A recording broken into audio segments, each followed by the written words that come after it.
जय राम कृष्ण जय जय राम कृष्ण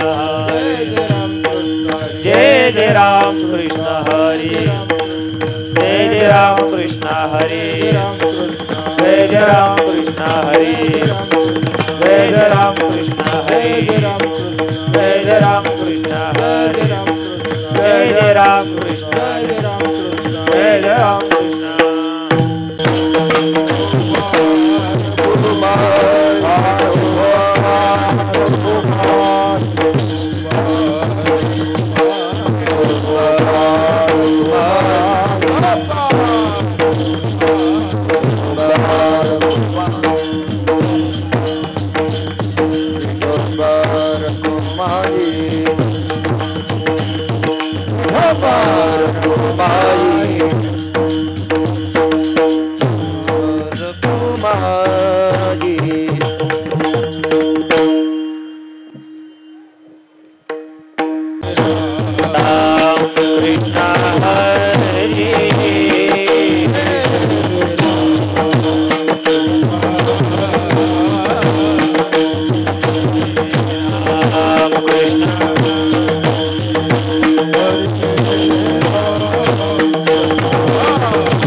पाहता लोचनी लोचनी रूप पाहता लोचनी लोचनी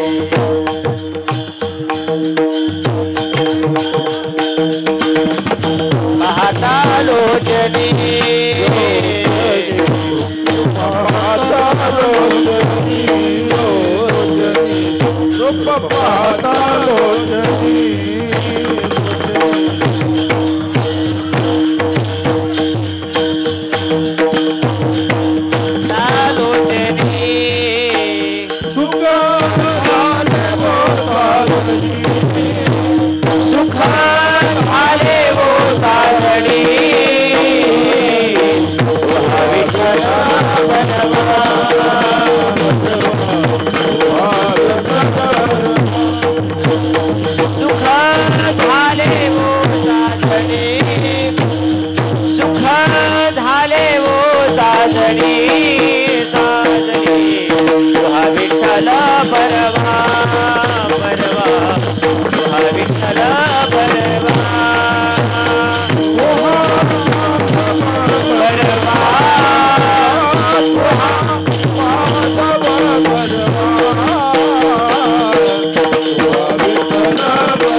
सुकृताची जोडी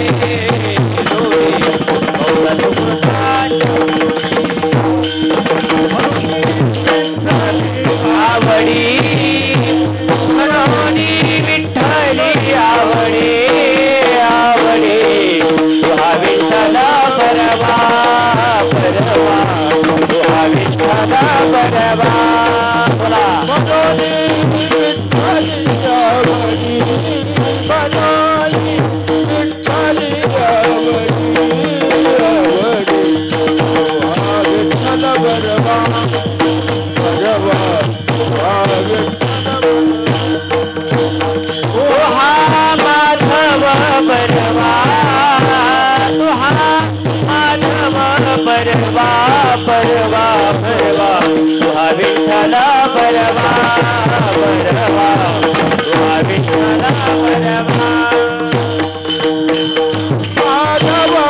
बरवा तुहा माधव बरवा बरवा तुहा बरवा तुहा बरवा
माझ्या जीवीची विश्रांती माझ्या जीवीची विश्रांती माझ्या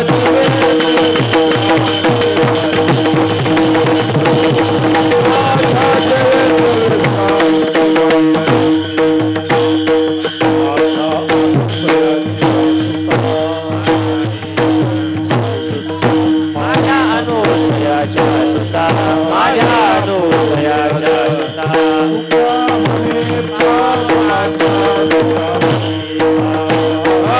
तुका म्हणे पाव आता तुका म्हणे पाव आता तुका म्हणे पाव आता तुका म्हणे पाव आता अनुसयाची माझ्या अनुसयाची सुता पाव आता तुका म्हणे पाव आता तुका म्हणे पाव अवधूत मूर्ती तुझी अवधूत मूर्ती माझ्या जीवीची विश्रांती माझ्या जीवीची विश्रांती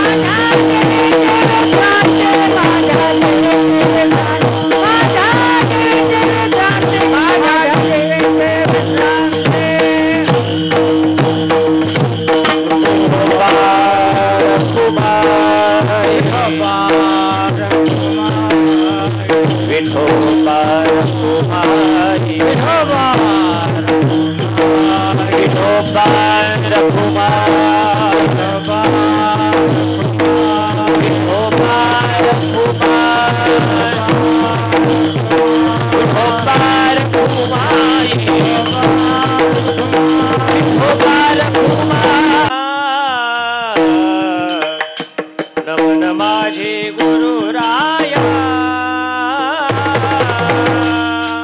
नमन माझे गुरु राया नमन माझे गुरु राया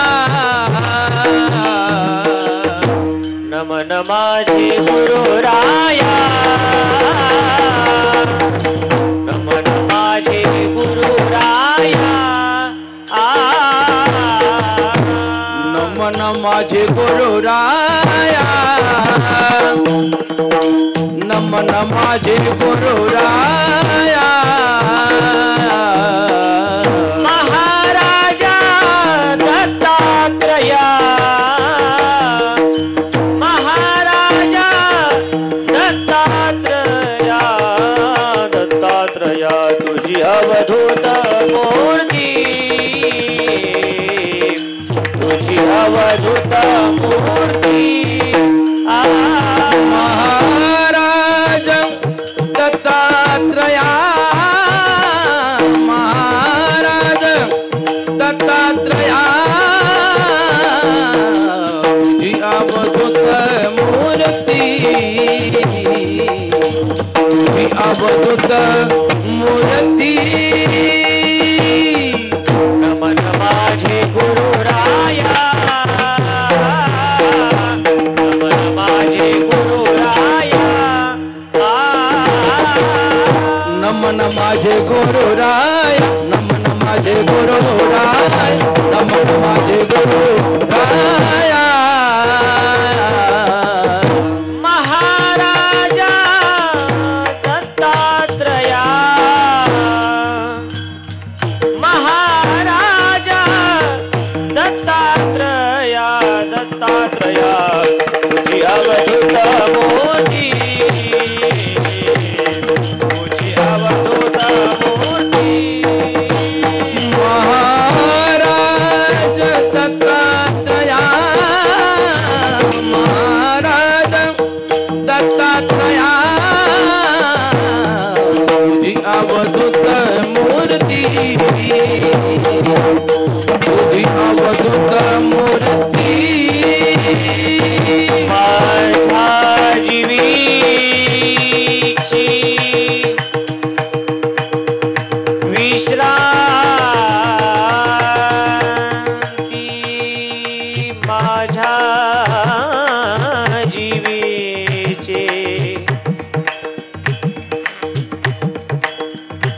विश्रांती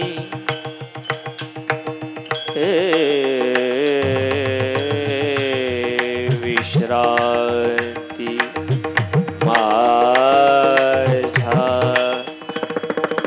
जीवीची विश्रांती माझ्या विश्रांती माझ्याची माझ्या जीवीची विश्रांती माझ्या जीवीची विश्रांती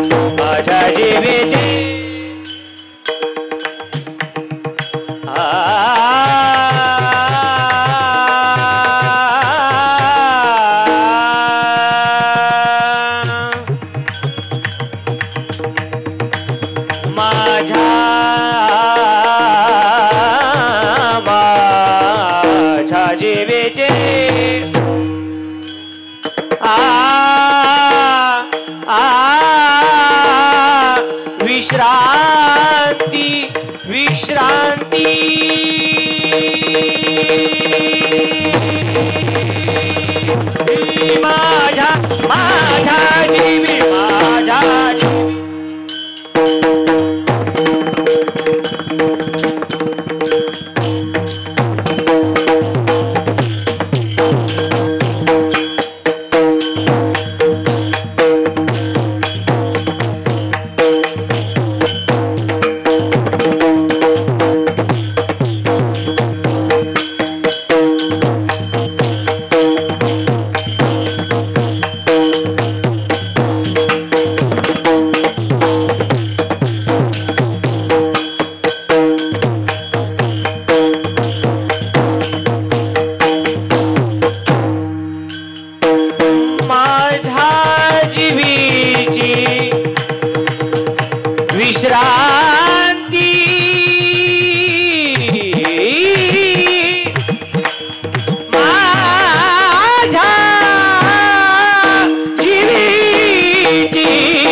अवधूत मूर्ती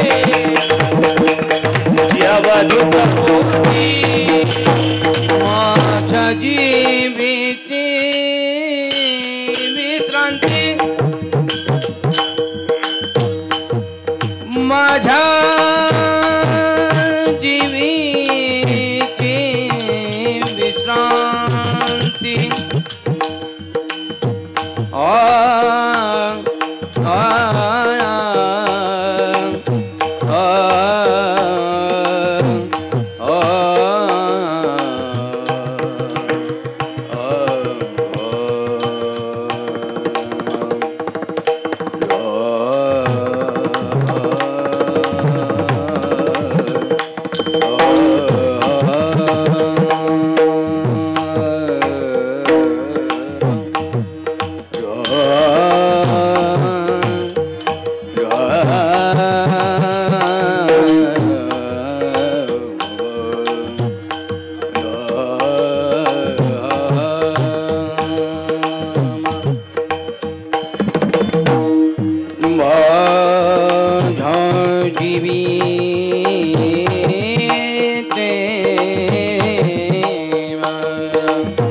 नमन माझे गुरुराया, नमन माझे गुरुराया, महाराजा दत्तात्रेया, तुझी अवधूत मूर्ती माझ्या जीवेची विश्रांती,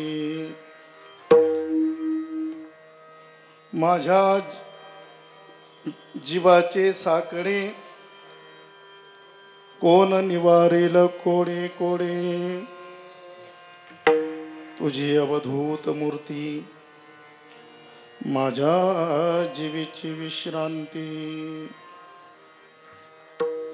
अनुसेच्या सुता तुका म्हणे पावाता, तुझी अवधूत मूर्ती माझ्या जीवेची विश्रांती.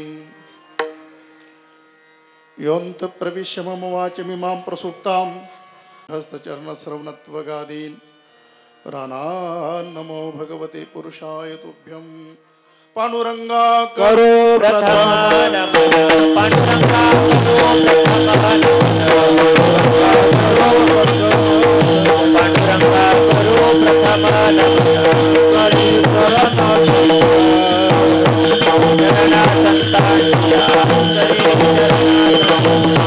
त्यांच्या कृपादाने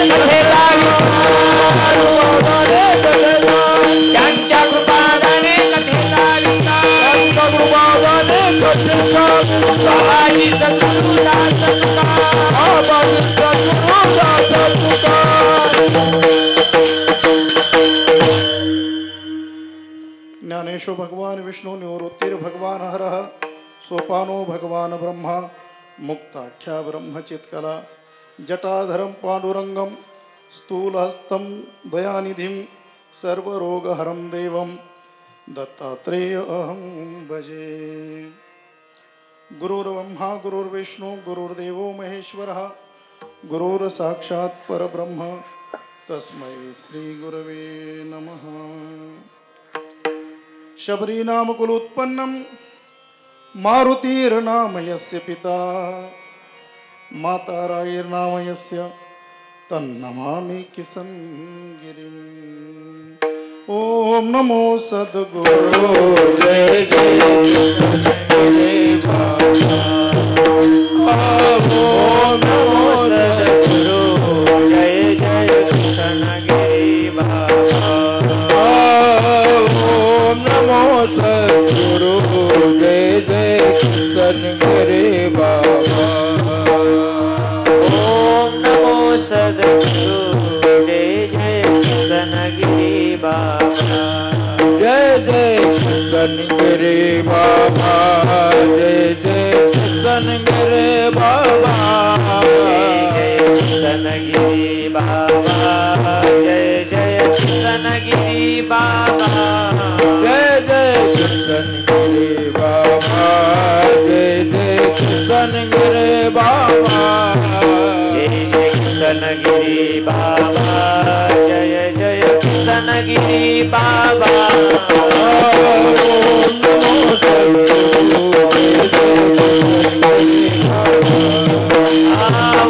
नमो सद्गुरु जय जय कृष्णगिरि बाबा।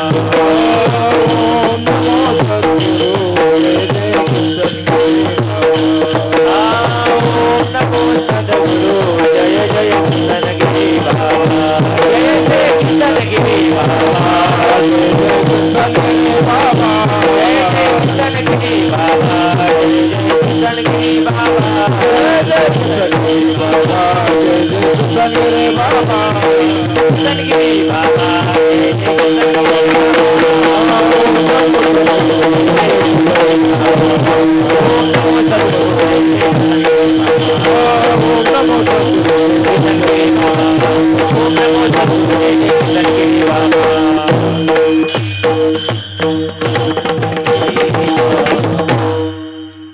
ओम नमो सद्गुरु जय जय किसनगिरि बाबा। नराणां नरोत्तमं प्रशांतात्मा जितेन्द्रियं इंद्रियार्थेषु वैराग्यं तन्नमामि भास्करगिरिं। प्रवरातटे निवासं देवगढ़ ग्रामे कर्मभूमिं किसनगिरि बाबा प्रिय शिष्यं तन्नमामि भास्करगिरिं। सेवे लागी सेवक झालो सेवे लागी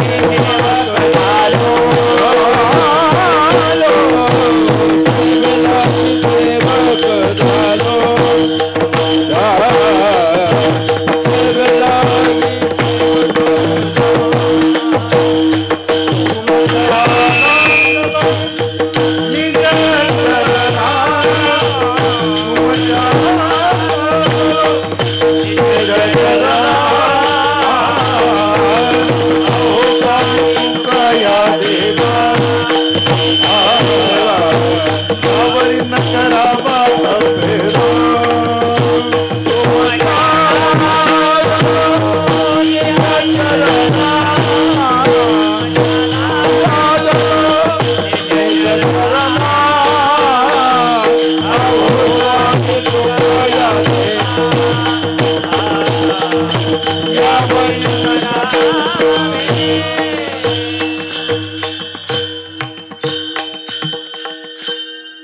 जयांचे केल्या स्मरण होय सकळ विद्यांचे अधिकरण तेची बंधू श्री चरण श्री गुरूंचे ते नमस्कारोनी आता।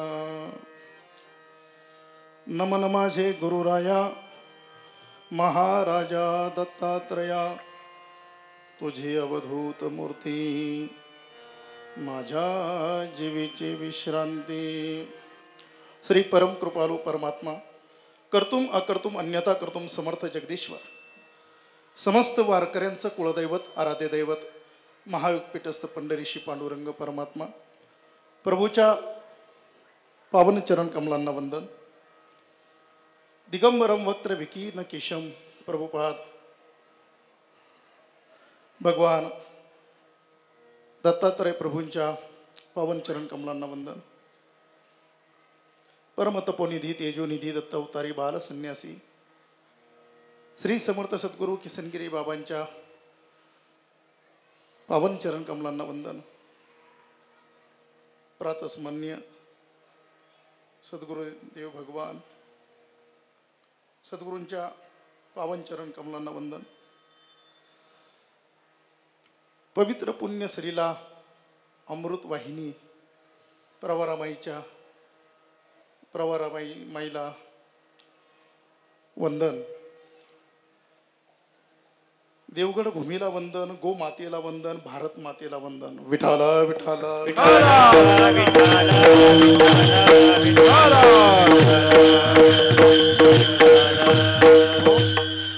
प्रस्तुत प्राप्त प्रसंगी आज जागराच्या सेवेकरता अर्थात उपांत्य सेवेकरता भगवत कीर्तनरूपी सेवेसाठी चिंतनासाठी उपस्थित केलेला अभंग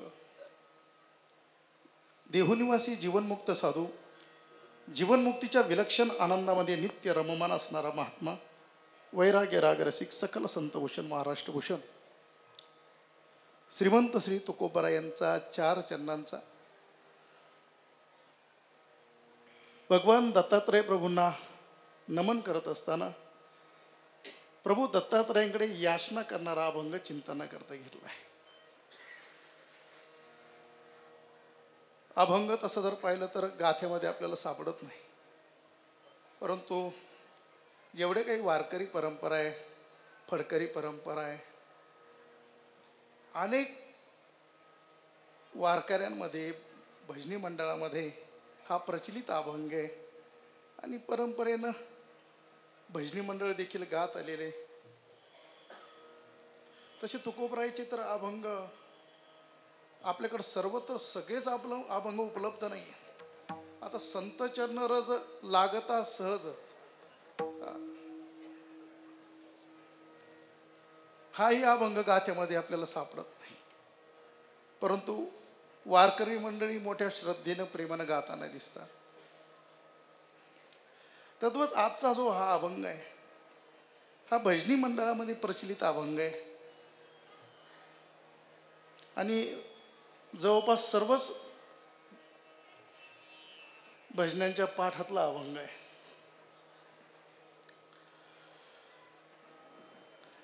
या अभंगाद्वारे जगद्गुरु तुकोबराय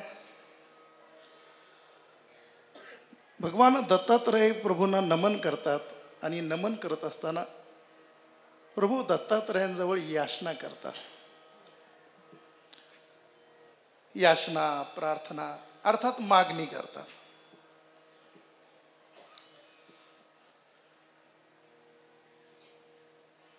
मागणी करणारे तुकोबराय ज्यांच्याकडे मागणी केलेली याचना केलेली ते प्रभू दत्तात्रय. जगद्गुरु तुकोबराय आज दत्तात्रयांकडे याचना का करतात याचं चिंतन आपल्याला नियोजित वेळेत पाहिजे आहे. तत्पूर्वी कार्यक्रमाच्या अनुषंगानं परिहार. पवित्र अशी पुण्यश्रीला अमृत वाहिनी प्रवरामाई, या प्रवरामाईच्या या पवित्र तीरावर प्रवरामाईच्या कुशीमध्ये भगवान दत्तात्रय प्रभूंचा हा पवित्र दरबार, पावन दरबार आणि प्रभू दत्तात्रयांच्या जन्म उत्सवाच्या निमित्तानं चालू असलेला हा ऐतिहासिक भव्य दिव्य उत्सव प्रभू दत्तात्रयांच्याच परमकृपेनं परमतपोनिधी तेजोनिधी दत्त अवतारी बाल संन्यासी श्री समर्थ सद्गुरू किसनगिरी बाबांच्या असीम कृपेनं अमर्याद कृपेनं अहैतुकी कृपेनं निरहैतुकी कृपेनं बाबांच्या परमानुग्रहानं आणि उभ्या महाराष्ट्राचं श्रद्धास्थान बनलेले राष्ट्रसंत साधुवर्य गुरुवर्य परमवंदनीय परमपूजनीय ऋषितुल्य जीवन असणारे, मर्यादा पुरुषोत्तम जीवन असणारे शांती ब्रह्म सद्गुरू बाबा, बाबाजींच्या कृपा आशीर्वादानं, बाबाजींच्या प्रेरणेनं गेले अनेक वर्षापासून प्रभू दत्तात्रयांच्या जन्मोत्सवाच्या निमित्तानं हा भक्ती उत्सव संपन्न होतोय. आपण परम भाग्यवान मंडळी आहे. आपण भाग्यवान या करताय की आपल्याला सद्गुरू बाबांसारखे संत लाभलेले आहेत. सद्गुरू बाबांची आपल्या सर्वांवर कृपा आहे. पद्मपुराणामध्ये एक श्लोक येतो के चिंतामणिर्लोक सुखम सुरद्रुः स्वर्ग संपदं प्रयच्छति गुरुप्रीतो वैकुंठं योगी दुर्लभं.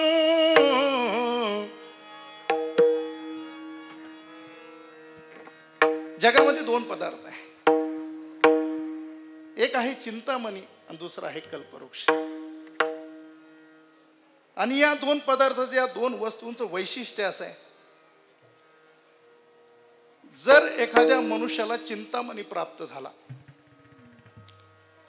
माऊली म्हणतात का चिंतामणी झाली हाती सदा विजय वृत्ती मनोवृत्ती तैसा मी पूर्ण काम निवृत्ती ज्ञानदेव म्हणे. चिंतामणीचं असं वैशिष्ट्य आहे, ज्याला प्राप्त झाला तो जीव, तो व्यक्ती ज्या वस्तूचं चिंतन करेल त्या वस्तूला प्रगट करून दाखवण्याचं सामर्थ्य चिंतामणीमध्ये. आणि दुसरी वस्तू, दुसरा पदार्थ सांगितला कल्पवृक्ष. कल्पवृक्षाचं देखील असं वैशिष्ट्य आहे, माऊली गोड बोलतात मग, कल्पतरू तळवटी जो कोणी बैसला कायवने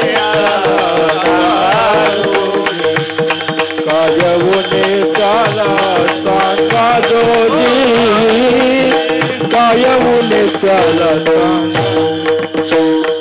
कल्पतरू तळवटी जो कोणी बैसला कायवने त्याला सांगा दोन्ही, कायवने त्याला सांगा दोन्ही, कायवने त्याला सांगा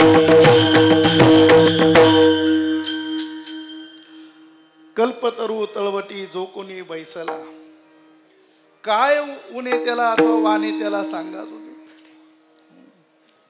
कल्पतरू खाली फळे ती मागितली. कल्पवृक्ष ज्याला प्राप्त झाला त्या कल्पवृक्षाचं असं सामर्थ्य आहे की त्या कल्पवृक्षाच्या खाली बसल्यानंतर तो जीव ज्या वस्तूची कल्पना करेल, स्वर्गातली संपत्ती देखील कल्पवृक्ष समोर प्रगट करतो. परंतु हे पद्मपुराण सांगतंय आणि शास्त्र सांगतंय की चिंतामणी कल्पवृक्ष स्वर्गाची संपत्ती देखील प्रगट करून दाखवेल, परंतु चिंतामणीमध्ये आणि कल्पवृक्षामध्ये भगवंताला प्रगट करून दाखवण्याचं सामर्थ्य नाही. आणि हे सामर्थ्य संत कृपेमध्ये, सद्गुरु कृपेमध्ये, के चिंतामणिर्लोक सुखम सुरद्रुः स्वर्ग संपदं प्रयच्छति गुरुप्रीतो वैकुंठं योगी दुर्लभं. योग्याला देखील दुर्लभ असणारा वैकुंठ. माऊली गोड बोलतात. एरव्या योग्या नारळे वेदार्थासी नाकळे जेत ध्यानाची ही डोळे पावती ना. एथ वेद मुखे झाले मन पवन पांगुळले राती विन मावळले रवी शशी. योग्याला देखील दुर्लभ असणारा वैकुंठ सद्गुरु कृपेनं जीवाला प्राप्त होऊ शकतो. आणि तुमचं आमचं परम भाग्य आहे की सद्गुरू बाबांसारखे सद्गुरू संत आपल्याला लाभलेले आहेत की त्यांच्या सान्निध्यामध्ये जीवाचं निश्चितच कल्याण आहे.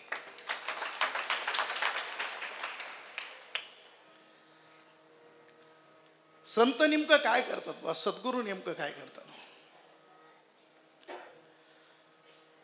असं म्हणलंय, संत आणि वसंत यांच्यामध्ये एक साम्य आहे. संत आणि वसंत यांच्यामध्ये असं एक साम्य आहे. वसंत आला की प्रकृती सुधारते आणि संत आले की संस्कृती सुधारते.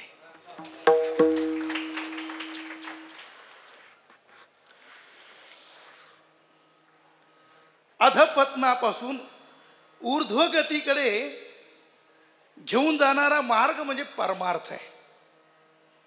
अधपतनापासून ऊर्ध्वगतीकडे घेऊन जाणारा मार्ग म्हणजे परमार्थ आहे.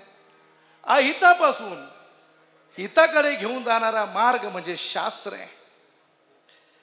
आणि अयोग्य वाटेपासून योग्य वाटेकडे घेऊन जाणारा मार्ग म्हणजे अध्यात्म आहे. ऐका, हा परमार्थ, हे शास्त्र अहितापासून काढती हित देऊन वाढविती, नाही श्रुती पुरवती माऊली जगा. हा परमार्थ, हे शास्त्र आणि हे अध्यात्म ज्यांच्या रूपानं मूर्तिमंत साकार झालं त्यांना म्हणतात संत.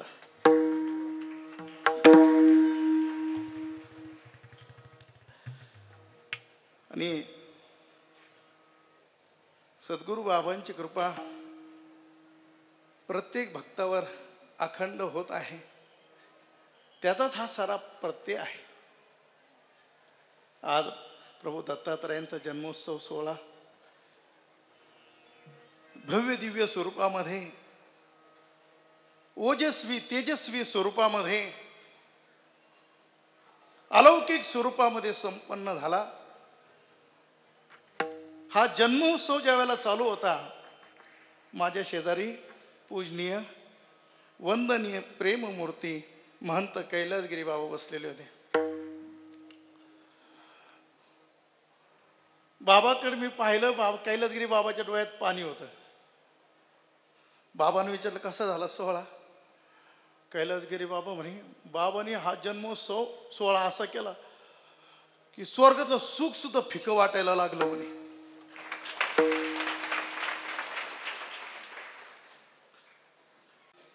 कडपे महाराजांनी कानामध्ये सांगितलं, मी प्रभू दत्तात्रयांचा जन्मोत्सव सोहळा माहूर या ठिकाणी सुद्धा पाहिलेला आहे.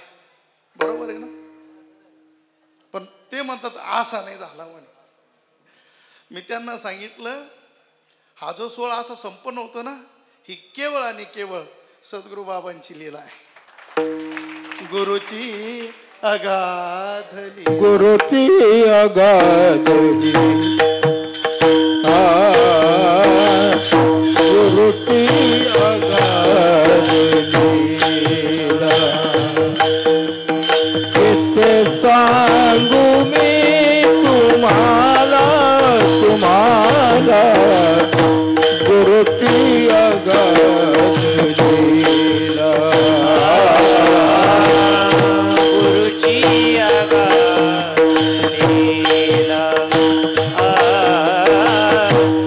गुरुची अगाधली,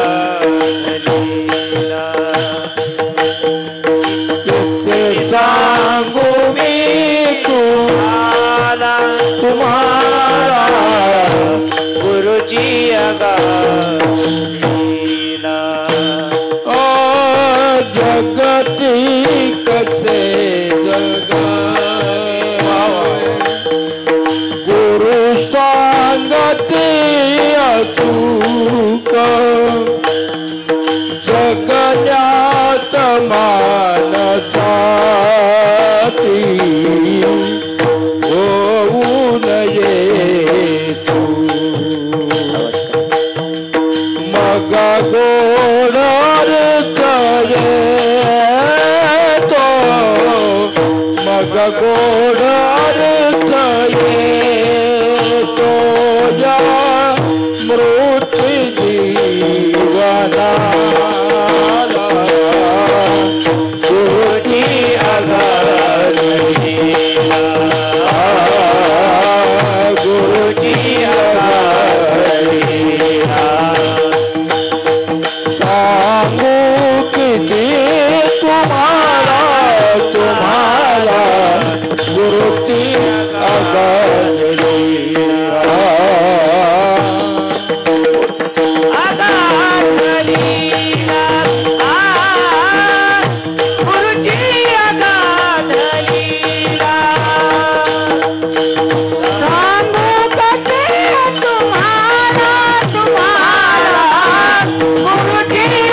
असा आपल्या जीवनामध्ये योग कधी यायचा बरं पुन्हा, की बाबांच्या पूजने मातोश्री समोर आहे, अनुसया मातेच्या रूपानंच,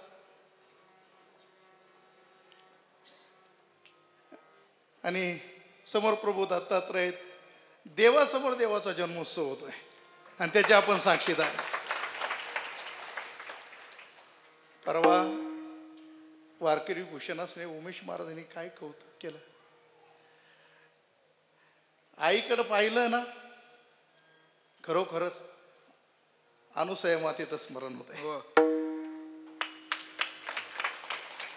या आईसाहेबांनी, या मातोश्रींनी आपल्याला हे दत्त दिलेले आहे. नदीकाठचे आपण माणसं आहे. परमार्थ कशाला म्हणतात, भजन कशाला म्हणतात, विहित कर्म कोणतं, निषिद्ध कर्म कोणतं, पाप कोणतं, पुण्य कर्म कोणतं. परमार्थ कशाबरोबर खातात तेही माहित नाही. आम्हाला फक्त नदीतले फळं माहिती आहेत. पण बाबांनी इथं परमार्थ रोजवला. एवढी शिस्त आपल्याला लावली. परमार्थ कसा करायचा, सेवा कशी करायची, सद्गुरू सेवा कशी असावी. बाबा क्षणभर देखील मोठे बाबांना विसरत नाही. काय सांगा, कोणताही प्रसंग आला की बाबाजींनी मोठे बाबांची आठवण सांगावी. हे देवगड एवढं सहजासहजी निर्माण झालं नाही हो. आता 2-2.5 महिन्यापूर्वीची गोष्ट आहे. दुपारी 1:45 वाजलेले होते. बाबाचा टायमिंग आहे 1:30 बाबाजी गुरुकुलला येत असतात. आणि मी कार्यक्रमून आलेलो होतो. मला 1 वाजलेला होता. आमच्या रूममध्ये होतो मी. आणि 1:45च्या सुमारास काहीतरी आवाज ऐकू यायला लागला तिथं गुरुकुलमध्ये. म्हटलं कोण आलंय बो या टायमाला, म्हणून बाहेर येऊन पाहिलं. मध्ये बाबांनी काही संत मंडळी आली तर त्यांची बसण्याची व्यवस्था केली. आतमध्ये असं एक सोफा आहे लाकडी, आणि त्याच्यावर बसकर टाकलेलं आहे. ते बसकर त्या सोफ्यापेक्षा असं एवढं बाहेर येत होतं. किती, एवढं. आणि बाबा 1:45च्या दरम्यान गुरुकुल आले, वर गेले, वरून कातर घेऊन आले. त्याचं माप बोटाने घेतलं आणि कापायचं काम चालू होतं. मला सांगा, देवगड एवढ्या सहजासहजी निर्माण झालेलं नाही. मी म्हणलं बाबा काय करताय, हे माप जरा जास्त होते, टेलरला सांगता आलं असतं. पण नाही, जसं मोठे बाबांनी तुटलेली चप्पल सुद्धा लवकर शिवली नाही, तसंच बाबाचं काम आहे.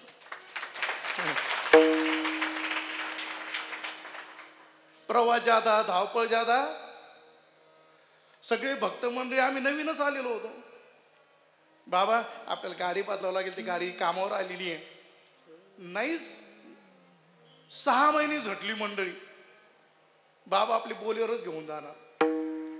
विनंती करून बाबांना म्हटलं बाबा आता इथून पुढं प्रवास जादा आहे, कमरेचा त्रास झाला, मनक्या त्रास झाला की पुन्हा ती क्लिअर होत नाही. थोडंसं चर्चा करून बरं म्हणे 7 गाडी पहा म्हणे. माझ्यासमोर 2 साहेब लोक असे म्हटले होते की बाबांना फॉर्च्युनर द्यायची. घडलेलं आहे बरं. बाबाने आमच्याकडे आमची गाडी आहे. आणि काल कीर्तनात ऐकलं आपण पैसे कंपनीचं मोजून घेतो म्हणे आम्ही.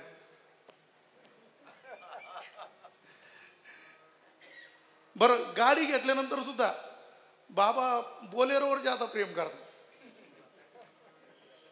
का? साधेपण. वैराग्याची व्याख्या काय केलेली आहे? वैराग्य म्हणजे काय? प्राप्त असलेल्या भोगाचा त्याग, त्याला म्हणतात खरं वैराग्य. ते सोप्यावर दुसरं राहत आलं असतं असं, पण नाही. माझ्या बाबांनी चप्पल तुटली लवकर शिवली नाही. फाटकेची वस्त्र तुटक्या वहाना. फाटकेचे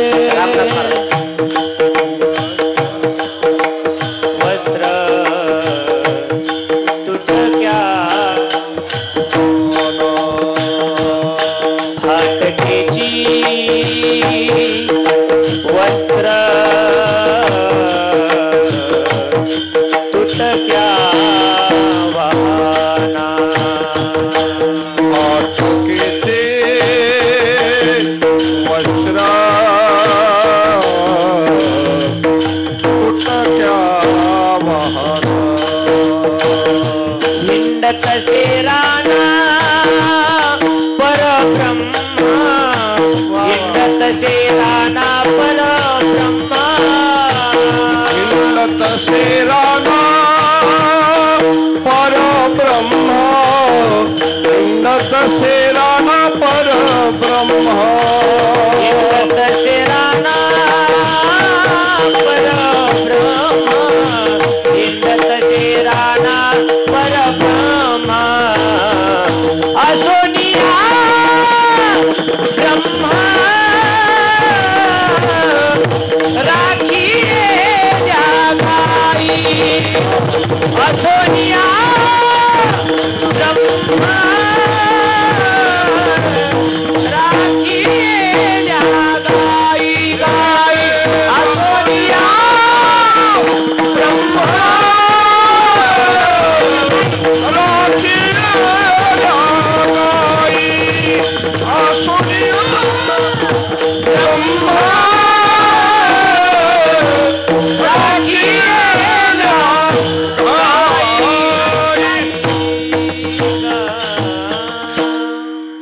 लक्ष्मण महाराजांनीच हे पद बाबांवर तयार केलेले आहेत.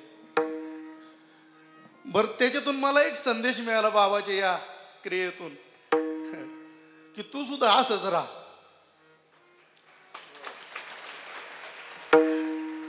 तुझे पाय जमिनीवर राहू दे. हे कसं निर्माण केलंय मोठ्या बाबांनी हे बघ. आणि इतके सरळ साधे संत आपल्याला मिळालेले आहेत, परंतु अधिकार संपन्न. हे तुमचं आमचं परम भाग्य, जन्मोजन्मीचं पुण्य आहे. पहा बाबाच्या कृपा आशीर्वादन हा भक्ती उत्सव या ठिकाणी संपन्न होतोय.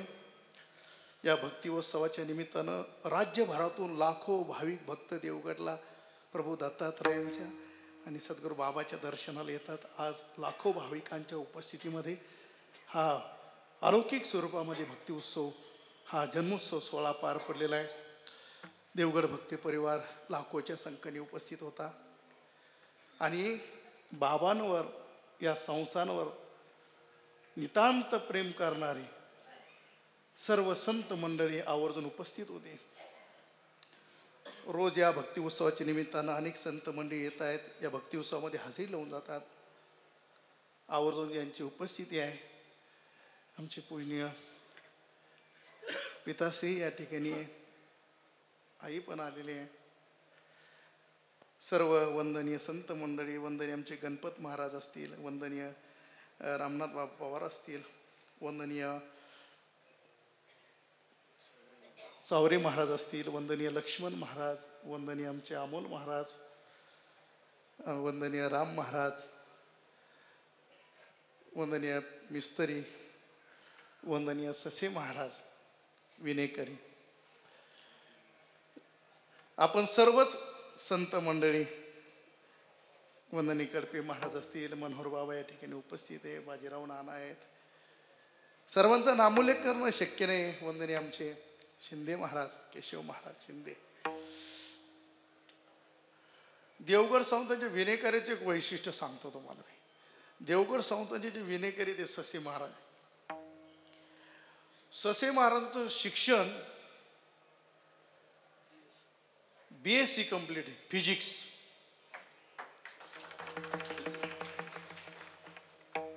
किती साली? 78 साली. किती? 79ला BSc फिजिक्स झालेले आहेत. देवगड संस्थांचे विनेकरीचं शिक्षण एवढं आहे. वारकरी म्हणजे मागे झालं ना, अंधश्रद्धा पाळतात, अंधश्रद्धा पाळतात. अरे वारकऱ्यांचं शिक्षण एवढं झालेलं आहे. BSc physics. आता जे शिकलेली मंडळी आहे त्यांना कल्पना येईल. 11वी 12वी सायन्सला ज्या वेळेला तो विद्यार्थी प्रवेश करतो तर सायन्स साईडला सगळ्यात कठीण विषय मानले जातात फिजिक्स आणि मॅथ. मॅथमध्ये इंटिग्रेशन डेरिव्हेशन चॅप्टर आहे, त्याचे 56 सूत्र आहेत. आणि फिजिक्स अतिशय कठीण विषय. फिजिक्समध्ये काही प्रॉब्लेम येतात, ते प्रॉब्लेम विद्यार्थ्याचा प्रॉब्लेम करून टाकतात. बरं, मराठी मीडियमचा विद्यार्थी इंग्लिश मीडियमला गेला, सगळंच इंग्लिशमध्ये आलं की त्याला पाठांतरशिवाय पर्याय नाही. एवढं घोकावं लागतं, ते अर्थही कळत नाही. सर देवरे सर या ठिकाणी उपस्थित आहे आमचे. बाबांचं सद्गुरू किसनगिरी बाबांचं आळंदीमध्ये फार मोठं कार्य ते करतायत. बाबांच्या नावाने संस्कृत विद्यालय तिथं काढलेलं आहे आळंदीमध्ये. हजारो वारकरी विद्यार्थी तिथं शिक्षण घेत आहेत. सरांच्या लक्षात येईल त्यावेळेला आम्ही फिजिक्सची ते फर्स्ट चॅप्टर सर्क्युलर मोशनची डेफिनेशन पाठ केली होती. A motion of particle along the circumference of the circle is called as circular motion. तर पहिली ज्या वेळेला टेस्ट झाली, पहिल्या टेस्टमध्ये 24 विद्यार्थ्यांना 0 होते आणि 25व्याला 1 पडला होता मार्क 30 पैकी. एवढं सोपं आहे फिजिक्स. आणि त्यावेळेचे BSc फिजिक्स येते.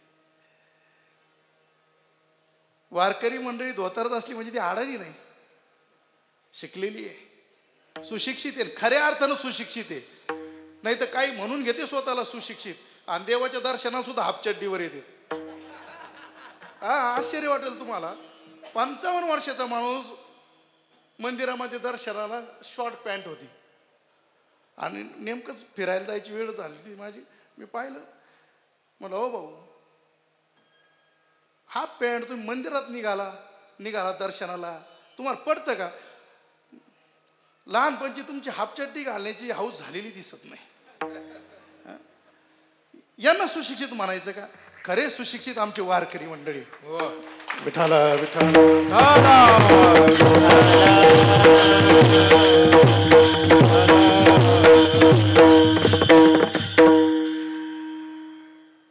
भव्य दिव्य हा उत्सव या ठिकाणी जन्मोत्सव संपन्न झाला. उद्या बाबांचा काल आहे. भक्त मंडळीचे अथक परिश्रम आहेत, सेवाभाव आहे. रात्र देवगड भक्त परिवारातले सेवेकरी मंडळी या ठिकाणी जागतायत. अन्नपूर्णामध्ये जर तुम्ही गेला, धामोरी परिसरातले जवळजवळ 40-50 तरुण आहेत. रात्र स्वयंपाक करतात, रात्रभर जागतायत, सेवा देत आहेत. स्वच्छता मंडळ, श्री सद्गुरू किसनगिरी बाबा स्वच्छता मंडळ. एवढा मोठा देवगड परिसर आहे पण पुढं कागद शिल्लक दिसत नाही. सेवेकरी मंडळी, जप चालू आहे, अखंड जप चालू आहे. अहिल्यानगर आणि संभाजीनगर भागातून अनेक गावातून तरुण मंडळी दिवस रात्र जप करण्याकरता इथं देवगडला उपस्थित आहे. आणि खरं म्हणजे आज भजनी मंडळ थकलेलं आहे याची कल्पना आहे. 3 वाजल्यापासून उभं राहायचंय, 3 ते 4 हरिपाठ, 5 वाजेपर्यंत हरिपाठ पूर्ण झाला. पुढं प्रभू दत्तात्रय जन्मोत्सवाचे अभंग, गाथापाठ हे, ज्ञानेश्वरी पाठ हे, वेदशास्त्र संपन्न ज्यांचं जीवन आहे, त्यांनी रात्रंदिवस अक्षरं घोकली, शास्त्राचं अध्ययन केलं. ती मंडळी या व्यासपीठावर येऊन सांगतात, आम्ही जे काही शास्त्र शिकलो, जे काही वाचलो, जे शिकलो, जे सांगतोय, बाबा जीवनामध्ये प्रत्यक्ष ते जगतायत. काल उमेश महाराजांचे डोळे भरून येत होते बाबांबद्दल बोलत असताना.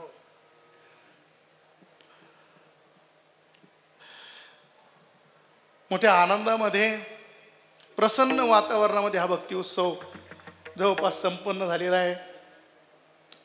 आज जागराची सेवा आहे, उपांत्य सेवा आहे. आणि आज असं ठरवलं होतं दुपारच्या वेळेमध्ये थोडंसं अभंगाचं चिंतन करू. अभंग भजनी मालिकेत नाही आहे, गाथ्यामध्ये नाही आहे. मी बाबांना विचारलं, बाबा हा अभंग, बाबांनी भजनी मंडळ आतापर्यंत गात आलेली आहे, अनेक वर्षापासून गात आहेत, भजनी मंडळामध्ये प्रचलित अभंग आहे आणि कदाचित तुकोबराचे काही अभंग आजही आपल्याला उपलब्ध नाही, असूही शकतो. तर आवर्जून तसा उल्लेखही करा की तो प्रचलित अभंग आहे आणि प्रभू दत्तात्रयांना नमन करणारा अभंग आहे. जागराची सेवा आहे म्हणून वारकरी संप्रदायाचा असा एक दंडकीय नियम आहे की मागणीपर अभंग चिंतन करता घ्यावा. बरं, आज नैमित्त आहे, आज जन्मोत्सव आहे प्रभू दत्तात्रयांचा आणि जागरही आहे आणि त्या अनुषंगानं हा अभंग डोळ्यासमोर आला. या अभंगातून जगद्गुरु तुकोबराय प्रभू दत्तात्रयांना नमन करतात.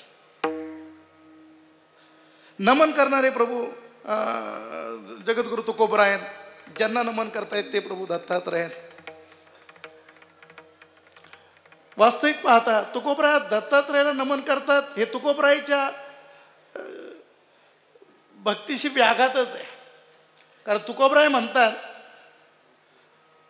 आम्ही पांडुरंगाचे एकविध एकनिष्ठ भक्त आहे. पांडुरंगाशी आमची भक्ती एकनिष्ठ आहे. पतिव्रते जैसा भ्रतार प्रमाण आम्हा नारायण तैशा परी. एक गावे आम्ही विठोबाचे नाम अनेकाचे काम नाही आता.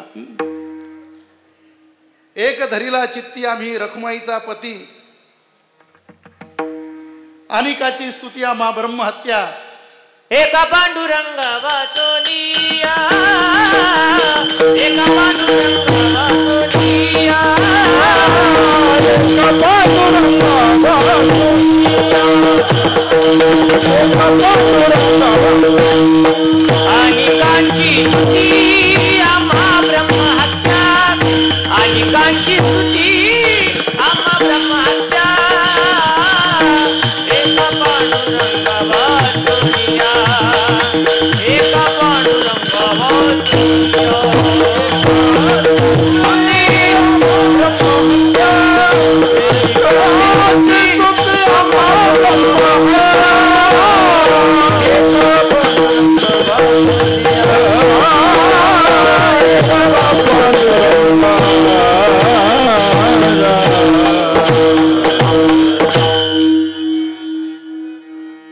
तुकोबराय म्हणतात पांडुरंग वाचून आम्ही जर इतरांची स्तुती केली तर आम्हाला ब्रह्महत्येचं पातक लागेल. ते तुकोबराय आज दत्तात्रय प्रभूच्या दरबारात येत आहेत, दत्तात्रय प्रभूला नमन करतायत, वंदन करतायत, याचना करतायत. काही साधक मंडळी तुकोबरायकडे गेली, तुकोबरायांना विचारू लागली तुकोबराय तुम्ही पांडुरंगाचे एकविध एकनिष्ठ भक्त आणि आज प्रभू दत्तात्रयांच्या दरबारात कसे? कुठे गेली तुमची एकविधता? कुठे गेली तुमची एकनिष्ठता? कुठे गेली तुमची अनन्य भक्ती? तुम्ही म्हणता अनेकाची स्तुती आम्हा ब्रह्महत्या, एका पांडुरंगा वाचोनिया. मग आज प्रभू दत्तात्रयांच्या दरबारात कसे तुम्ही आले? तुकोबराय म्हणतात आम्ही पांडुरंगाचे एकनिष्ठ भक्त आहोत, एकविध भक्त आहोत. आमची एकविधताही मोडलेली नाही. तुकोबराय म्हणतात तुम्हाला आठवतंय गरुड सत्यभामेचा अहंकार द्वारकाधीश प्रभूनं हनुमंतरायाच्या माध्यमातून घातला. हनुमंतरायाला द्वारकेमध्ये बोलवलं. धाडिले गरुड अनिले हनुमंता,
द्वारकाधीश प्रभूंनी गरुड सत्यभामेचा अहंकार घालवण्याकरता हनुमंतरायाला पाचारण केला. हनुमंतराय द्वारकेत आले, बलरामजीच्या बागेची प्रचंड नुकसान केली, तिथली झाडं उपटली, शिपायांना चोप दिला. सेवक धावत पळत द्वारकाधीशांकडे आलेले, महाराज महाराज महाराज अनर्थ झाला. विचारलं द्वारकाधीशांनी काय झालं? म्हणे एक शक्तिशाली वानर आलेलं आहे बागेमध्ये बलरामजीच्या. त्यानं बागेची प्रचंड नुकसान केलेली आहे. सेवकांनाही चोप दिलेला आहे, कोणालाही ते आवरत नाही. प्रचंड ताकद आहे त्याच्यामध्ये. काहीतरी उपाय करावा लागेल, नाहीतर बाग शिल्लक राहणार नाही. भगवंताच्या चरणाजवळ गरुड बसलेला होता, अहंकाराने भरलेला होता. कारण गरुडाने युद्धामध्ये श्री हरी विष्णूंना हरवलं होतं, त्याचा अहंकार गरुडाला झालेला होता. आणि देवाला भक्ताला झालेला अहंकार सहन होत नाही. द्वारकाधीशानं गरुडाकडे पाहिलं, म्हणे गरुडा जा तरी बघून एक कोणतं वानर आलेलं आहे आणि घेऊन ये माझ्याकडं. गरुडानं द्वारकाधीशांकडे पाहिलं, मनात विचार केला, कोणती कामं कोणाला सांगितले पाहिजे हे सुद्धा द्वारकाधीशाला कळत नाही. आता एक कणिक मळून आणायची काम आमचं आहे का पकवाताला? सतरंजी उचलायची काहीला तो अहंकार असतो, मी विशेष आहे ना. पण सेवके करावे सांगितले कामात येते, होतो पण कामा नाही. जड अंतकरणानं गरुड निघाला बलरामजीच्या बागेकडं. अहंकाराने छाती फुगलेली होती 4 फूट. आलेला आहे बागेमध्ये. मारुतराया त्या पेरूच्या झाडावर बसलेले आहेत. गरुडानं मारुतरायाला पाहिलेला आहे, आवाज दिलेला आहे, ए माकडा, ए वानर, तुला माहिती बाग कोणाची आहे? मारुतराय गरुडाकडे पाहतात, असं खुणावतात, मला कानाने ऐकू येत नाही, तू जरा जवळ येऊन सांग म्हणे. गरुड असं जवळ आलेला आहे. मारुतरायाने विचारलं, काय म्हणत होते? म्हणे तुला माहिती बाग कोणाची आहे? मारुतराय म्हणतात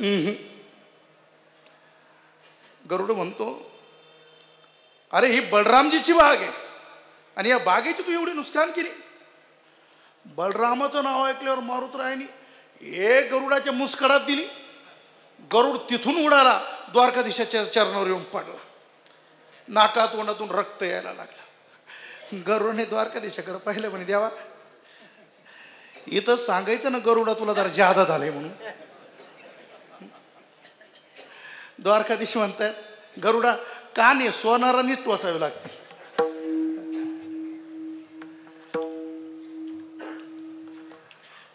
काय झालं घडलेला प्रकार सांगितला. द्वारकाधीशांनी सांगितले, गरुडा हे बघ आता पुन्हा जा. ते रामभक्त हनुमंतराय आहेत आणि त्यांना म्हणावं तुम्हाला दशरथी रामाने बोलवलेलं आहे. गरुडानं द्वारकाधीशाकडे पाहिलं, म्हणे देवा पहिल्यांदा खरं बोललो, बलरामजीची बाग आहे, तर ही फजिती झाली आणि आता तुम्ही खुशाल खोटं बोलायचं सांगता. तुम्ही गरुड संपवायचं ठरवलेलं दिसतोय. ही गदा इथं घ्या, इथं डोक्यात घाला, पण तिकडं पाठवू नका. द्वारकाधीश म्हणतात, गरुडा काळजी करू नका, ते रामभक्त मारुतराय आहेत, हनुमंतराय आहेत, जा म्हणावं दशरथी रामाने बोलवलेलं आहे. पण देवा काळजी करू नको, मागे पुढे उभा राहे संभाळी, मी आहे ना, मै हूं ना. गरुड आलेला आहे, परंतु 4 फूट छाती आत गेलेली अहंकाराची. गरुडाचे पाय विठ्ठल विठ्ठल म्हणायला लागलेले आहेत. जड अंतकरणाने जड पावलाने गरुड बलरामजीच्या बागेत आलेला आहे. मारुतराय समोर बसलेले आहेत. मारुतरायाने गरुडाकडे नुसतं पाहिलं, गरुडाने साष्टांग दंडवत घातला. श्री संताची माथा चरणावरी,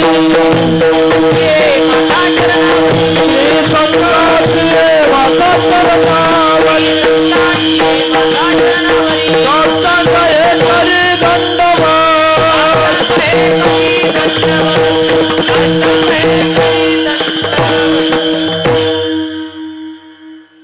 मारुतरायाने विचारलं, आता काय काम? भीतच उत्तर दिलं. म्हणे हनुमंतराया तुम्हाला दशरथी रामाने बोलवलेलं आहे. दशरथी रामाचं नाव ऐकल्यानंतर मारुतरायाच्या डोळ्यामध्ये अश्रू यायला लागलेले आहेत. अरे युग उलटून गेली, माझ्या स्वामीचं माझ्या प्रभूचं मला दर्शन नाहीये. गरुडाला खांद्यावर घेतलेले आणि उड्डाण केलेले आहे. तिकडं द्वारकाधीशांनी सत्यभामेला निरोप दिला. सत्यभामा, रामभक्त हनुमंतराया आपल्या दर्शना करता येत आहेत. ते रामाचे एकनिष्ठ भक्त आहे आणि म्हणून आपल्याला रामसीतेच्या स्वरूपामध्ये मारुतीला दर्शन द्यायचंय.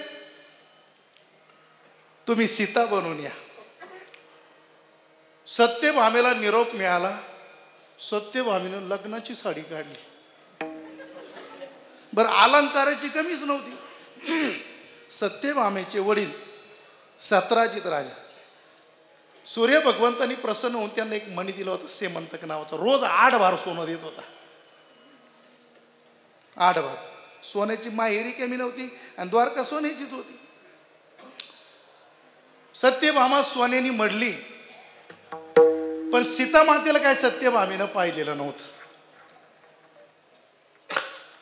मग सत्यभामेला प्रश्न पडला की मी दिसते का सीतेसारखी, कोणाला विचारू? तिथं काही दास दासी होते. सत्यभामा विचारू लागली दासींना, का ग दिसते का मी सीतेसारखी? आता ते बोलून चालून दासीच, नोकरच. मालकानी म्हणलं की बैल दूध येतो की नोकरांनी म्हणायचं 10 लिटर. त्या दासींनी म्हणावं, आईसाहेब खरं सांगू का, तुम्ही सीतेपेक्षा सुंदर दिसता. परंतु ही चर्चा चालू असताना अचानक कानावर विण्याचा झणकार ऐकवलेला आहे. नारायण नारायण. देवर्षी नारदांना सत्यभामेनं पाहिलं. म्हणे देवर्षी नारद प्रणाम, तुम्ही अगदी वेळेवर आलात. नारदजी म्हणतात, आईसाहेब मी वेळेवरच येत असतो. काते चिंता बलीसी वदत्वम सत्वरमय्यम स्वस्य दुःखस्य कारण. काय तुम्हाला दुःख आहे लवकर सांगा, काय कसली चिंता आहे? काते चिंता बलीसी, कोणती चिंता तुम्हाला सतावत आहे? शीघ्रम वद, लवकर सांग. सत्यभामेनं सांगितलं. म्हणे देवर्षी मला सांगा, तुम्ही सीतामातेला पाहिलेलं आहे? नारदजी म्हणतात, पाहिलेलं आहे, मी बघताय, मी दास आहे त्यांचा, 1000 वेळा दर्शन केलंय सीतामातेचं. मग मला सांगा म्हणे, मी दिसते का सीतेसारखी? नारदजी म्हणतात, आईसाहेब खरं सांगू की खोटं सांगू? सत्यभामा म्हणते, नारदजी खरंच सांगा. नारदजी म्हणतात, खरं सांगू का? मला खोटं बोलता येत नाही, खरं सांगण्याची सोय नाही, पण तुम्ही विचारलं म्हणून खरं सांगतो. तुम्ही सीता मातेच्या घरी जे भांडे घासणारी मोलकरीण तशी दिसत नाही. काय वाटलं असेल बा सत्यभामेला? लग्नाची साडी काढली होती, सगळे अलंकार काढून टाकले, मलिन वस्त्र परिधान केले. सेवकांना सांगितलं, जा द्वारकाधीशांना म्हणावं आम्हाला नाही सीता बिता होता येत. सेवक पळत आले, महाराज आईसाहेबांनी असा निरोप दिला. द्वारकाधीश हसायला लागले आणि रुक्मिणी आईसाहेबांनी निरोप दिला. रुक्मिणी, रामभक्त मारुतीराय दर्शना करता येत आहेत, ते रामप्रभूचे एकनिष्ठ भक्त आहेत, त्यांना आपल्याला राम सीतेच्या स्वरूपात दर्शन द्यायचं, तू सीता बनू नये. आमच्या रुक्मिणी आईसाहेबांनी काय उत्तर दिलंय गोड. म्हणे, स्वामी सीता कुठं होता येत असतं का? सीता कुठं होता येत असतं? तुम्ही ज्या वेळेला तिकडं कृष्ण असता त्यावेळेला मी राधा आहेच. ज्यावेळेला तुम्ही पांडुरंग होता त्यावेळेला रुक्मिणी मी आहेच. तिकडे जर तुम्ही राम झालात तर सीता मी आहेच. तो कोबराय म्हणतात तसं ज्यावेळेला आमचं आराध्य दैवत भगवान रामप्रभू म्हणून अवतार घेत त्यावेळेला मी वानर होतो. ज्यावेळेला आमचं आराध्य दैवत भगवान कृष्ण म्हणून अवतार घेतो त्यावेळेला मी गोपाळ होतो. ज्यावेळेला आमचं आराध्य दैवत पंढरीचा पांडुरंग म्हणून अवतार घेतो त्यावेळेला आम्ही वारकरी होतो. आणि जर आज आमचं आराध्य दैवत भगवान दत्तात्रय बनला असेल तर आम्ही दत्तात्रयाचे भक्त आहोत, आम्ही दिगंबर आहोत आणि त्यांचं वंदन करतो, त्यांचं नमन करतो. एक शांडिल्य नावाची पतिव्रता होती त्या काळात, शांडिल्य नावाची, आणि पतीचं देहावसान झालं. ती शांडिल्य अनुसया मातेकडे आलेली आहे, हात जोडलेले आहेत, पाय धरलेले आहे अनुसया मातेचे. पतीचं देहावसान झालेलं आहे, कृपा करा. तर अनुसया मातेनं त्या शांडिल्यच्या पतीला पुन्हा जिवंत केलेलं आहे. हे पतिव्रतेचं सामर्थ्य आहे. अनुसया मातेनं अशी पतीची सेवा केली, त्या पातिव्रत्याची चर्चा त्रैलोक्यामध्ये होऊ लागली. सूर्याचं तेज देखील अनुसया मातेसमोर कमी पडायला लागलं, फिकं पडायला लागलं. एक दिवस नारद महर्षी कैलासावर गेलेले आहेत. पार्वती मातेनं नारदांना पाहिलं. नारद कशी चक्कर मारलेली आहे, कसं येणं केलं तर आजकाल ज्यादा येत नाही. नारदांनी सांगितलं सध्या मृत्यूलोकात अनुसूया माता नावाची महान पतिव्रता आहे, नित्य दर्शनाला जाणं होतंय. आणि अनुसूया मातेची पातिव्रतेची चर्चा त्रैलोक्यामध्ये असं संत म्हणतायत, असे ऋषी म्हणतायत की अनुसूया माते इतकी श्रेष्ठ पतिव्रता त्रिभुवनात नाहीये. असं मी त्यांच्याकडून ऐकलं. आई साहेब येतो आता मी. दिली काढी लावून. पार्वती मातेला विचार आला की आम्ही एवढे महान पतिव्रता असताना नारदजी म्हणतायत आणि संत म्हणतायत की अनुसूया माते इतके पतिव्रते श्रेष्ठ कोणाचं नाहीये. काय खरं काय खोट आहे. कैलासात गेले, वैकुंठात गेले, लक्ष्मी मातेला ते सांगितलं. भोलेनाथ ब्रह्मलोकात गेले, सावित्री मातेला ते सांगितलं. तिघी एकत्रित आलेल्या आहेत. तिघी चर्चा करायला का ग देवर्षी नारद आले होते का, तुम्हाला कळलं का काही. त्यांनी चर्चा केली. म्हणे अनुसूया मातेत की महान पतिव्रता म्हणे त्रैलोक्यात नाही अशी चर्चा आहे. मग आपलं पातिव्रत्य कुठे गेलं. अनुसूया मातेच्या पातिव्रतेची परीक्षा घेतली पाहिजे त्या अनुसूयाची. आणि म्हणून तिन्ही देवांना परीक्षा घेण्याकरता अति ऋषींच्या आश्रमामध्ये पाठवलेलं आहे. गोसाव्याचा वेश परिधान करून तीनही देव अति ऋषींच्या आश्रमामध्ये आलेले आहेत. हाका मारली माते भिक्षाम देही. अनुसूया माता बाहेर आलेली. समोर पाहिलेलं आहे. महात्मे दिसत आहेत, ऋषी दिसत आहेत महान. विचारलेलं आहे काय भिक्षा घेणार, काय देऊ. त्यांनी सांगितलेलं आहे हे पहा माते, आम्ही अशी तशी भिक्षा घेत नाही, विवस्त्र होऊन तुला भिक्षा वाढावी लागेल. प्रसंग आपल्याला माहिती आहे. अनुसूया मातेने पतीचं स्मरण केलं, पतीचं चरणाचं पाणी घेतलेलं आहे, तीर्थ घेतलेलं आहे. अति ऋषींचं जे कुटियामध्ये होतं तिन्ही देवांवर टाकलेलं आहे. आणि तीनही देव लहान लहान बाळ झालेले आहेत. पाळण्यात घालून अनुसूया माता झोका देते, अंगाई गीत गाते. बरे दिवस झाले. आपले पतिदेव मृत्यू लोकात गेले. जाऊन 6 महिने उठून गेल्या, परत आलेच नाही. नेमकं काय झालं. अतिरेक्याने बॉम्बस्फोट केला, भूकंप झाला, हे आले कशी नाही. चिंता वाटू लागले. तिघी एकत्रित आल्या. नारदांचं आगमन झालं. म्हणजे देवर्षी नारद तुम्ही वेळेवर आलात. नारदांनी सांगितलं आई साहेब आम्ही वेळेवरच येत असतो. काय झालं म्हणे मागं तुम्ही असं सांगितलं, आम्ही पातिव्रतेची परीक्षा घेण्याकरता तिघांना पाठवलं, हे परत आलेच नाही. नारदांनी घडलेला प्रकार सांगितलं. म्हणे आता तुम्हाला जावं लागेल तुमच्या पतीला आणण्याकरता. तिघी तिथं आलेल्या आहेत. अनुसूया मातेला हाका मारलेले, आमचे पती आम्हाला परत कर. अनुसूया मातेने सांगितलं तिघांना देखील पाळण्यात झोकू घातलेले आहे आत्ताच, तुमचे घेऊन जा आपापली. तिघे तिथं आलेले आहेत. तिघं पाळण्यात सारखे दिसत आहेत, सारखे हसतायत. पार्वती माता पुढे सरकलेली आहे. आपले महादेव कोणते यात शोधायला लागले. हात केले तर तिघं संगच हातवर करायचे. पार्वती मातेला वाटलं आपला जर नंबर चुकला तर परीक्षा आपली. ती माग सरकली. लक्ष्मी माता पुढे आलेली. आपले श्री हरी विष्णू कुठे हरी यामध्ये हात केले तिघं संगच हात करायचे. लक्ष्मी मातेने तो प्रकार पाहिला. पार्वती मातेचं ते झालंय, सावित्री मातेचं ते झालं. शेवटी अनुसूया मातेचे पाय धरले, आमचे पती आम्हाला परत करा. अनुसूया मातेचे डोळे भरून आलेले. मातृत्व प्रदान केलं होतं देवतांनी. पुन्हा ते तीर्थ घेतले, त्या बाळांच्या मस्तकावर हात ठेवले. पुन्हा पूर्वत देव स्वरूपामध्ये ते प्रगट झालेले आहेत. अनुसूया मातेने हात जोडलेले आहेत. आणि देवता अनुसूया मातेला विचारतात माते काय हवंय तुला. अनुसूया मातेचे डोळे भरून आले. प्रभू जे मातृत्व तुम्ही मला प्रदान केलं ते पुन्हा मिळावं एवढीच अपेक्षा आहे. तेव्हा तथास्तु ते म्हणलेले आहेत. आता ऐका, बऱ्याचदा जन्मोत्सव साजरा करताना या प्रसंगावर अनेक ठिकाणी केला जातो, पण जन्मोत्सव इथं नाही. आशीर्वाद दिला, तिथून पुढे 9 मास गेलेले आहेत अनुसूया मातेला. तिथून पुढं आणि मग मार्गशीर्ष महिना लागलेला आहे. हेमंत ऋतू आहे. ऋतुकाळ हेमंत नक्षत्र रोहिणी शुक्ल पक्ष दिनी पूर्ण तिथी. मार्गशीर्ष महिना लागलेला आहे. मासाना मार्गशीर्षोहम. मासांमध्ये पवित्र मास मार्गशीर्ष. प्रतिपदा, द्वितीया, तृतीया, चतुर्थी, पंचमी, षष्ठी, सप्तमी, अष्टमी, नवमी गेली, दशमी गेली, शुद्ध एकादशी गेलेली आहे, मार्गशीर्ष शुद्ध एकादशी, द्वादशी गेलेली आहे, त्रयोदशी गेलेली आहे, चतुर्दशी गेलेली आहे आणि पौर्णिमा आलेली आहे, मार्गशीर्ष शुद्ध पौर्णिमा.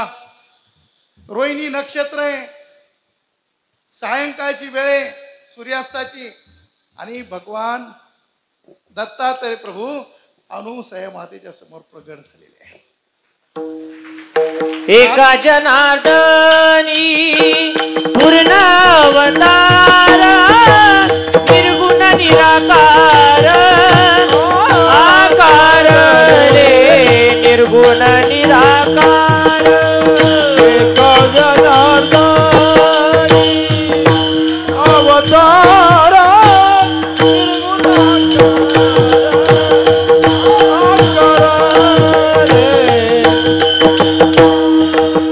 एका जनार्दनी पूर्ण अवतार, एका जनार्दनी पूर्ण अवतार, एका जनार्दनी पूर्ण अवतार, एका जनार्दनी पूर्ण अवतार, एका जनार्दनी पूर्ण अवतार, निर्गुण निराकार आकार रे, निर्गुण निराकार.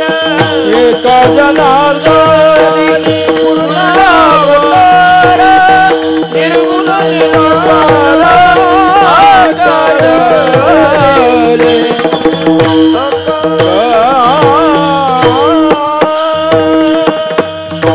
नाथ महाराज म्हणतात जे निर्गुण आहे, निराकार आहे, निरुपम आहे, निर्विशेष आहे, निरंतर आहे, ते निराकार असणारं तत्व आकाराला आलं प्रभू दत्तात्रयाच्या रूपानं. धरी अवतार विश्वतर अवया, विश्वाचं कल्याण करण्याकरता प्रभू दत्तात्रयानं अवतार घेतला. ब्रह्मदेवाच्या अंशापासून अनुसया मातेला चंद्रमा झालेले आहेत, भगवान भोलेनाथांच्या अंशापासून दुर्वासा झालेले आहेत आणि श्री हरी विष्णूच्या अंशापासून प्रभू दत्तात्रय. आणि एक कन्या झाली, तिचं नाव शुभात्रय. शुभात्रय श्री हरी विष्णूच्या अंशापासून भगवान दत्तात्रय. मग हे 3 शिरे 6 हात तया माझे दंडवत हे स्वरूप कसं झालं? आत्रेय एक दिवस तिघांना म्हणाले, आम्ही एकाची अपेक्षा केली, तुम्ही तिघ आलात. तेव्हा ते तिघ म्हणाले, पिताश्री आम्ही तिघ नाहीये, आम्ही एकच आहोत. हे दाखवण्याकरता जे स्वरूप प्रकट केलं त्यांनी, त्या 3 देवांनी, ते स्वरूप प्रभू दत्तात्रयाचं. 3 शिरे 6 हात तया माझे दंडवत, काके धुळे पुढे श्वान नित्य स्नान. श्री हरी विष्णूचा अंश रूपानं प्रभू दत्तात्रय आले. दत्तात्रयांचा अवतार जरी देवाचा असला तर परंतु कार्य मात्र संताचं आहे. देवाचं कार्य काय? देव कशा करता अवतार घेतो?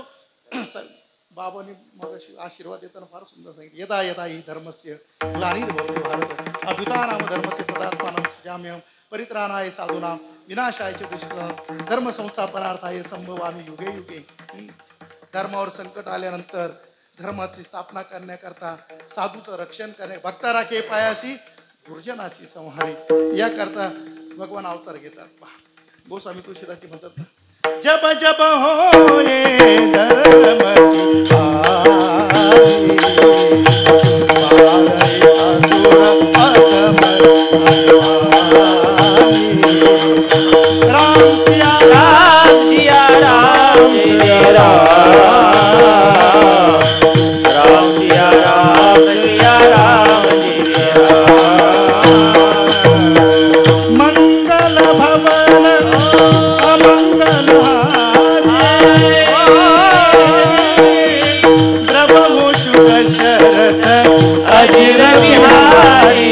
राम सिया राम सिया राम सिया राम, राम सिया राम सिया राम, जय राम जय राम जय राम. जब जब होय धर्म की हानी, बाळ यसुर अधम अभिमान, तब तब प्रभू धरी विविध शरीरा. देवाचा अवतार कशा करताय? भक्ताचं रक्षण करण्याकरता आणि दुष्टाचा संहार करण्याकरता. भगवान दत्तात्रय देवाचा अवतार आहे, परंतु कार्य संताचे. संताचं कार्य काय? जे खेळांची व्यंकटी सांडो तया सत्कर्मी रती वाढो. हे संताचं कार्य. आणि म्हणून तुकोबरायला देखील प्रभू दत्तात्रयांना नमन करावं वाटलं. नमन माझे गुरुराया महाराजा दत्तात्रय. कसं स्वरूप आहे दत्तात्रय प्रभूचं? त्याचं उत्तर अभंगाच्या दुसऱ्या चरणामध्ये तुकोबराय. तुझी अवधूत मूर्ती तुझी अवधूत तुझी अवधूत मूर्ती तुझी अवधूत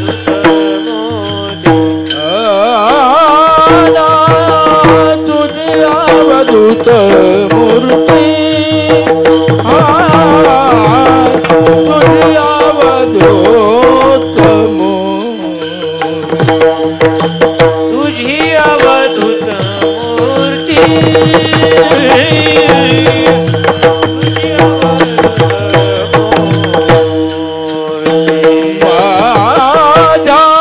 माझ्या जीवित विश्रांती माझ्या जीवित विश्रांती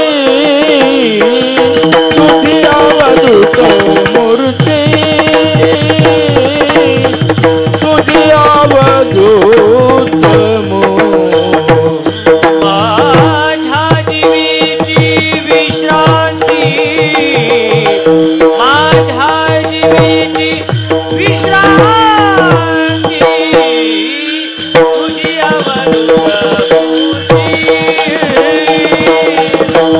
तुझी अवधूत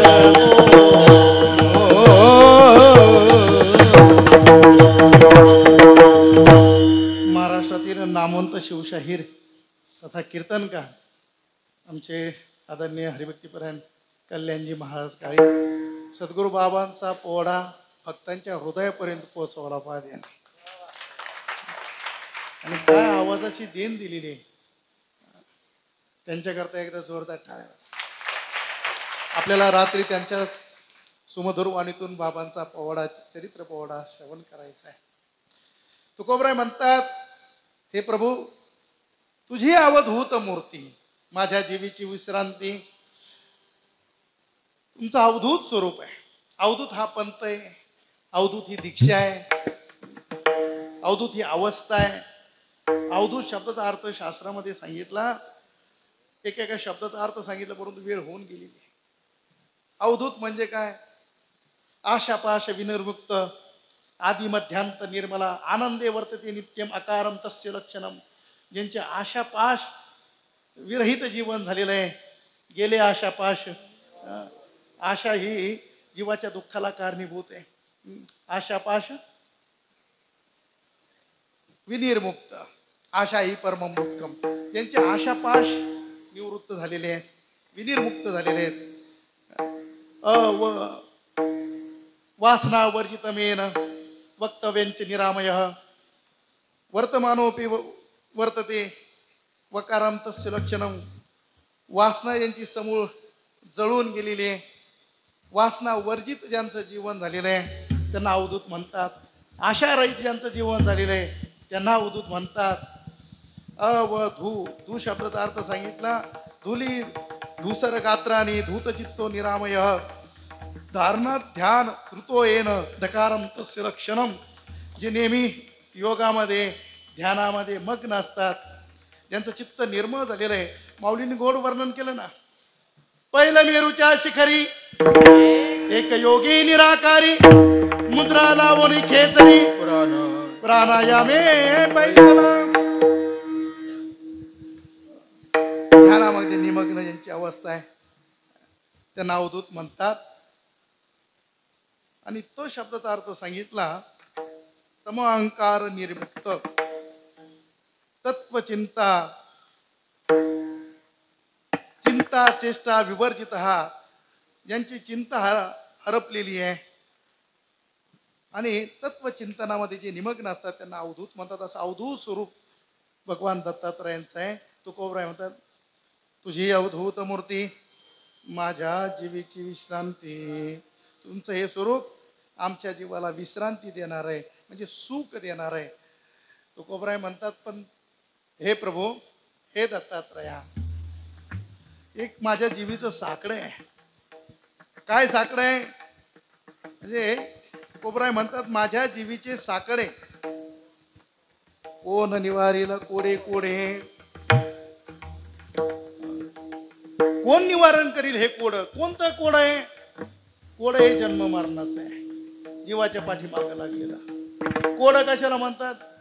ज्याचं सहजासहजी उत्तर देता येत नाही, जे गोंधळात टाकतं, त्यातून मार्ग लवकर सापडत नाही, उत्तर लवकर देता येत नाही. अनेक जण सोडवण्याचा प्रयत्न करतात. जन्म मरणाचा कोड सोडवण्याचा अनेक जणांनी प्रयत्न केला. या मायेतून बाहेर पडण्याचा अनेक जणांनी प्रयत्न केला. पूज्यपाद वैराग्याचे मुकुटमणी असणारे शुकदेव महाराज मातेच्या उतरात 12 वर्ष राहिले. मातेच्या उतराच्या बाहेर यायला तयार नाही या मायेमुळं. एवढी कठीण ही माया आहे. हे मायेचं कोडं कोणाला उलगडलं नाही, जन्म मरणाचं कोडं कोणाला उलगडलं नाही. आणि जन्म मरणातीत अवस्था आम्हाला प्राप्त करून घ्यायची.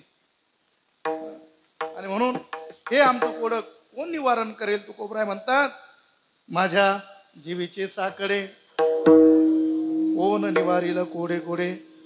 तुझी अवधूत मूर्ती माझ्या जीवीची विश्रांती.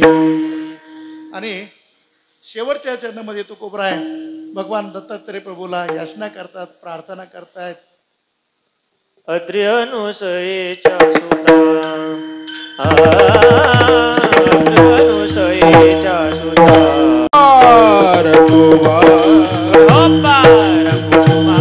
विडोबार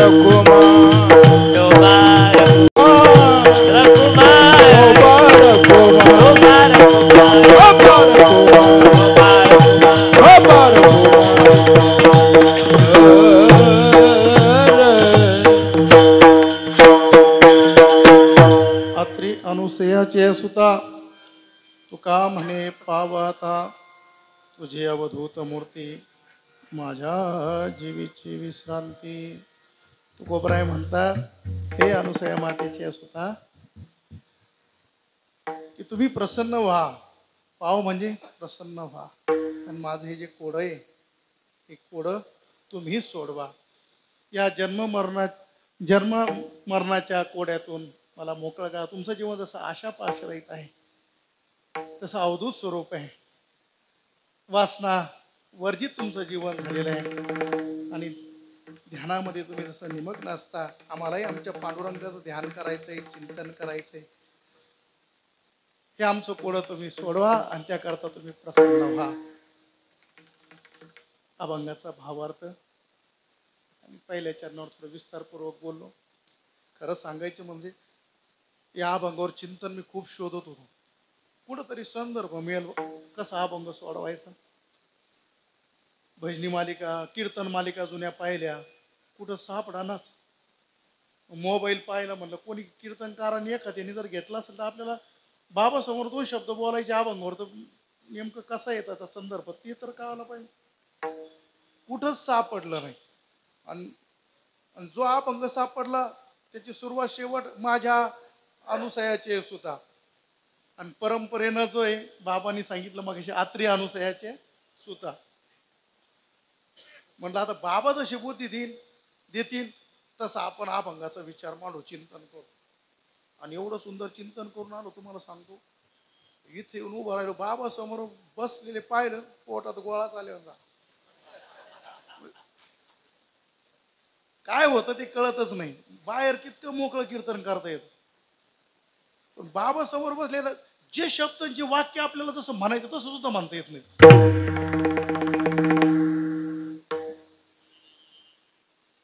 बरं, आपण बोललेलो योग्य बोललो की नाही, अयोग्य बोललो की नाही, सिद्धांत योग्य. नामदेव महाराज आतले हसू नाम आले आले बाबा समोर डोकं टेकलं, मनात म्हणलं बाबा आता तुम्हीच बोलून घ्या. आणि जे काही बोललं गेले असेल, योग्य असेल ते सद्गुरू बाबांचं आहे, सद्गुरूंचं आहे. जे काही चुकीचं मानलं गेलं असेल ते आमच्या बुद्धीचे दोष आहे. म्हणून जे काही चुकीचं बोललं गेलं ते आमचं आम्हाला परत करा. आम्हाला परत करू नका, जाता जाता रस्त्याच्या पलीकडे टाकून द्या. ते तरी आमच्याकडे कशाला ठेवा. झालेली सेवा आपणा सर्वांच्या चरणारविंदी, सद्गुरू बाबांच्या चरणारविंदी, भगवंताच्या चरणारविंदी समर्पित करून सेवेला या ठिकाणी पूर्ण विराम. यानंतर ज्ञानेश्वर माऊली भजन होईल, बाबांचं भजन होईल. जय बाळू महाराज सूचना सांगतील, तोपर्यंत कोणी उठायचं नाही. ज्ञानेश्वर माऊली ज्ञानराज माऊली द्वारा ज्ञानेश्वर माऊली ज्ञानराज माऊली ज्ञानेश्वर माऊली